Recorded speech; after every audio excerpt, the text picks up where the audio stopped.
Hey, I've got a question. Were you one of the Norman who traveled with Artorias? Why, sure!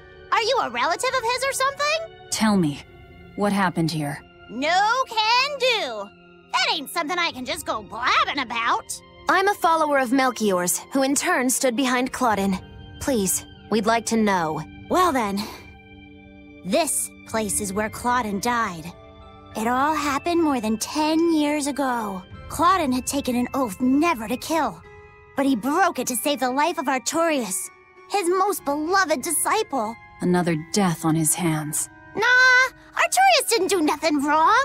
There was no other way Claudin could have saved the boy. Besides, Claudin had nearly stretched that oath to its limits. Claudin believed in the purity of Artorias' spirit.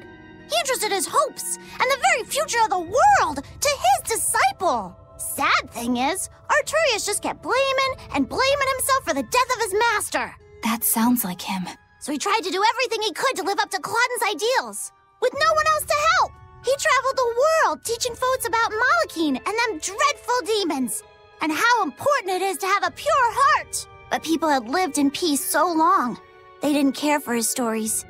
And in the end, the four Empyreans drifted into slumber. Once again, Artorias felt he had nobody to blame but himself.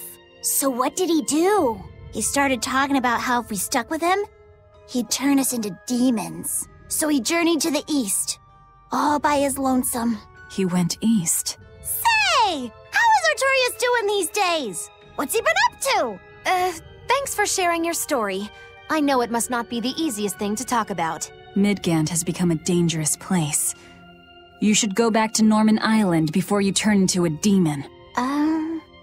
So, our young head exorcist, racked with despair and helplessness, gave everything up and headed to the east! So then, to Eastgand, I guess? Maybe to a ball? Velvet, why don't we stop in a ball? I feel like we're being called there. Yeah, I feel it too. Once I saw this place, it all started to make sense. Artorias must have lived a happy and peaceful life here. Who are you? Who, me? I'm a Norman who traveled the continent with Artorias years ago. He's been on my mind quite a lot lately. So I followed a rumor that led me here. That Princessia. Were you the one who put it out? Nope, wasn't me. It was already here when I arrived. Do you know the deeper symbolic meaning behind the Princessia flower? It can mean an irreplaceable treasure, or that you wish them well for years to come. Then the one who planted it was... Yep, that's right. The person lying in this grave saved the life of a certain someone who had been worn down and broken by his mission. Thank you. The poor fellow. He was always so serious. So deadly, deadly serious. And he was practically always being strangled by his own conscience. So much so that he deluded himself into believing he needed to erase the emotions of the human race he so dearly loved. Please, if I may, somehow, some way, set the poor guy free. Oh, I intend to.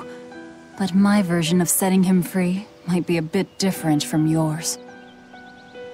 Well, I'm still counting on you, Lord of Calamity. I think I understand Artorias' past now. Yeah. No matter who you are or how far up the chain you climb, life never entirely goes your way. You said it. As much as he claims to be a man of reason, he still managed to give in to sentiment enough to plant flowers here. Not only can he not protect the ones he loves, he can't even permit himself to be free. Indeed. But I think that's human nature, too. I suppose. But I'd also say he has an inner strength like no one else. He lost his master and his wife, and yet he overcame those failures to rise again as the shepherd. I get that. But it doesn't absolve his crimes. I have to settle the score with him. Yeah. I'll be with you until the very end, Velvet. Are you sure that's really something you want to say in front of your sister's gravesite? All the more reason. She should hear this.